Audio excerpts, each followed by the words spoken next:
आणि या बैठकीमध्ये एक समिती नेमण्याचं आश्वासन दिलं. काही दिवसानंतर 8 दिवस 10 दिवस 15 दिवसामध्ये समिती गठीत होईल आणि त्यावर आम्ही निर्णय घेतो असं सांगितलं.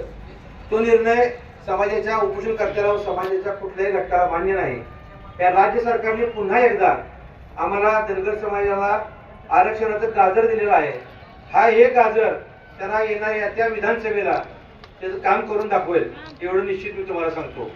महाराष्ट्र सरकारचा जाहीर निषेध, महाधिक्कार असो म्हणा.